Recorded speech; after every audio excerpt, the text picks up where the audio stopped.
नमस्कार कास्तकार बांधवांनो, कृषी मित्र शुभम या आपल्या यूट्यूब चॅनलमध्ये मी शुभम इंगोले आपलं सहर्ष स्वागत करतो.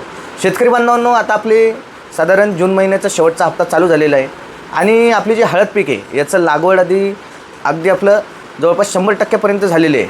आणि आता आपल्या हळद पिकामध्ये आपल्याला कंदसड, करपा त्याचबरोबर जी हुमणी अळी असते यांचा जास्त प्रादुर्भाव आपल्याला दिसून येतो. तर त्याच्यासाठी मी तुम्हाला 2-3 चांगल्या पद्धती सांगणार आहे. सगळ्यात चांगली पद्धत म्हणजे ती आपली पारंपरिक पद्धत, दुसरी म्हणजे जैविक पद्धत आणि तिसरी म्हणजे केमिकल पद्धत. त्याच्यासाठीच काही प्रोडक्ट आपण त्याच्या जोडीसाठी घेतलेले आहेत की तुम्हाला एक्सप्लेन करून कोणत्या प्रकारचे आपल्याला याच्यात उत्पादन वापरायचे त्याच्यासाठी थोडीशी माहिती सांगणार आहे. सर्वप्रथम शेतकरी बांधवांना आपल्याला जर कंदसड आणि करपा लागत असेल तर आपल्याला प्रति एकरासाठी जवळपास 80 झाडं आपले गावरान एरंड्याचे लावायचे. त्याच्या मुळ्या काय करतात, विशिष्ट प्रकारचा एक पदार्थ सिक्रेट करतात आणि त्या पदार्थाच्या सिक्रेशनमुळे आपल्या ह्या ज्या हानिकारक बुरशी असतात ह्या मरण पावतात. त्याच्यानंतर शेतकरी बांधवांनो, दुसरी पद्धत म्हणजे आपली ती असते आपली जैविक पद्धत. जैविक पद्धतीमध्ये आपल्याला जर ह्या कंदसड, करपा किंवा आपलं जे हुमणी अळी असते यांचं जर आपल्याला कंट्रोल करायचं असेल, सर्वप्रथम ज्यांना मागच्या वर्षी हुमणी अळी आली असेल किंवा ज्यांना कंदसड म्हणजे जी आपले एक छोटीशी पांढऱ्या कलरची अळी असते ही जर आली असेल तर त्यांनी सर्वप्रथम जी जैविक पद्धती ती वापरायची. त्याच्यात आपल्याला काय करायचं आहे, कोणत्याही चांगल्या ब्रँडेड कंपनीचं, येथे आपण IPL कंपनीचं कालीचक्र घेतलेलं आहे ज्याच्यात की मेटारायझम आहे. आपण कोणत्याही चांगल्या ब्रँडेड कंपनीचं असं मेटारायझम घेऊ शकता.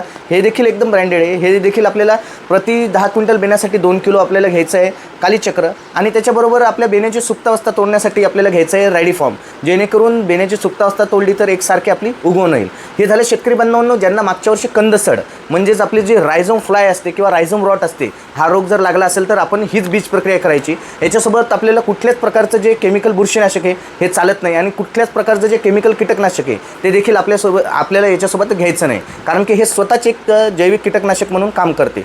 हे झालं शेतकरी बांधवांनो ज्यांना मागच्या वर्षी कंदसड किंवा आपली जी रायझोम रॉट आहे हा रोग लागला असेल त्यांच्यासाठी. त्यानंतर शेतकरी बांधवांनो ज्यांना मागच्या वर्षी आपली जी हुमणी अळी आहे, त्याचबरोबर आपली जी कंदसड आहे आणि आपली हे करपा हा जर जास्त प्रमाणात लागला असेल तर सर्वप्रथम याच्यात आपल्याला जर बुरशीनाशक घ्यायचं असेल तर सर्वप्रथम मी तुम्हाला जैविक बुरशीनाशक सांगतो. जैविक बुरशीनाशकामध्ये आपण घेऊ शकता एक IPL कंपनीचं संजीवनी म्हणून येते ज्याच्यात की ट्रायकोडर्मा व्हिरिडी ही स्ट्रेन आहे. ती 10 क्विंटल बेण्यासाठी आपल्याला 2 किलो घ्यायचं आहे. असं कोणत्याही ब्रँडेड कंपनीचं आपण 10 क्विंटल बेण्यासाठी जवळपास 2 किलो घेऊ शकता. किंवा त्याच्या बदल्यात आपण घेऊ शकता एक प्रोबेज म्हणून प्रोडक्ट येते जे की ॲग्रिसर्च कंपनीचं आहे, ज्याच्यात 5 प्रकारच्या बॅसिलसच्या स्ट्रेन आहेत. हे काय करते, कंदसड, करपा आणि जे आपलं इतर जे रोग आहेत बुरशीजन्य आणि जीवाणूजन्य दोन्ही रोगांवरती हे काम करते. हे बुरशीजन्य रोगांवरती काम करते. अशा सर्व प्रकारच्या बुरशीजन्य आणि जीवाणूजन्य रोग आणणाऱ्या ज्या जीवाणू असतात त्यांच्यावर हे काम करते. तर हे आपल्याला प्रति 10 क्विंटल बेण्यासाठी जवळपास आपल्याला 1 लिटर घ्यायचं आहे. त्याचबरोबर शेतकरी बांधवांनो हे याच्याबरोबर आपण जी आपली सुप्तावस्था असते सुप्तावस्था तोडण्यासाठी आपलं रॅडीफॉर्म घेऊ शकता किंवा आपलं एक कन्सर्ट ग्रीन म्हणून आहे ज्याच्यात की NPKचे कॉन्सोर्शिया येतात किंवा एक 360 म्हणून IPL कंपनीचं प्रोडक्ट आहे ते देखील आपण घेऊ शकता. याच्याबरोबर जर रॅडीफॉर्म घ्यायचा असेल तर पावभर घेऊ शकता, कन्सर्ट ग्रीन घ्यायचं असेल तर अर्धा लिटर आणि आपलं IPLचं 360 जर घ्यायचं असेल तर जवळपास 400 मिली आपल्याला त्याच्याबरोबर हे घ्यायचं आहे. हे झालं शेतकरी बांधवांना आपली जैविक बीज प्रक्रिया ज्याच्यात की आपल्याला जैविक कोणत्या प्रकारचं बुरशीनाशक घ्यायचं आहे आणि सुप्तावस्था तोडण्यासाठी आणि चांगली उत्पन्न करण्यासाठी कोणत्या प्रकारचं आपल्याला त्याच्यात बायोस्टिम्युलंट घ्यायचं आहे त्याच्याबद्दल माहिती. त्याचबरोबर शेतकरी बांधवांनो याच्याबरोबर आपल्याला कुठल्याच प्रकारचं जे केमिकल कीटकनाशक असेल किंवा केमिकल बुरशीनाशक असेल ते आपल्याला घ्यायचं नाही. त्याचबरोबर शेतकरी बांधवांनो ही झाली आपली जैविक पद्धत. त्यानंतर आपल्याला केमिकल पद्धतीने जर आपल्याला ह्या सर्व ज्या गोष्टी येतात जसं की कंदसडीची बुरशी, हुमणी अळी आहे आणि आपली जी करप्याची बुरशी ही जर मारायची असेल आणि चांगली जर हळदीचं उत्पादन घ्यायचं असेल तर काही केमिकल आहेत. केमिकल कीटकनाशकांमध्ये आपण काय करू शकता, 10 क्विंटल बेण्यासाठी आपण जवळपास एक GSP कंपनीचं क्लोरो 20% भेटते क्लोरोसिल नावाने. ते 10 क्विंटल बेण्यासाठी अर्धा लिटर घेऊ शकता. किंवा आपलं एक गावची होती ते देखील चांगलं आहे बाहेर कंपनीचं. त्याचबरोबर आपण रिहास जे आहे जे की बूस्टर कंपनीचे आहे ते देखील 10 क्विंटल बेण्यासाठी जवळपास आपण पावभर या प्रमाणात घेऊ शकता.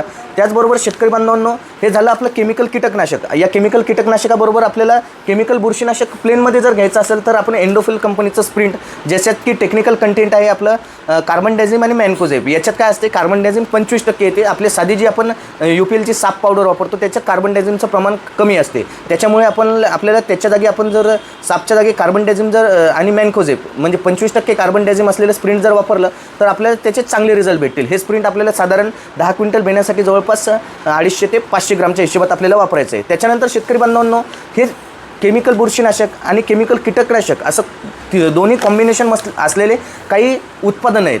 जसं की आपण सिंजेंटा कंपनीचं व्हायब्रन्स इंटिग्रल म्हणून वापरू शकता, ज्याच्यात की केमिकल कीटकनाशक आणि बुरशीनाशक असं दोन्ही आहे. याच्यात काय आहे, सेडेक्झिन आहे, ॲझोस्ट्रॉबिन आहे आणि थायमिथोक्झाम आहे. थायमिथोक्झाम कीटकासाठी आणि सेडेक्झिन आणि ॲझोस्ट्रॉबिन जे आपल्या ज्या बुरशी आहेत जसं की आपल्या कंदसडीच्या, करपेच्या या बुरशांना मारण्याचं ते काम करते. आणि जे थायमिथोक्झाम आहे ते आपलं हुमणी अळी झालं, कंदसडीची अळी झालं त्यांना मारण्याचं हे काम करते.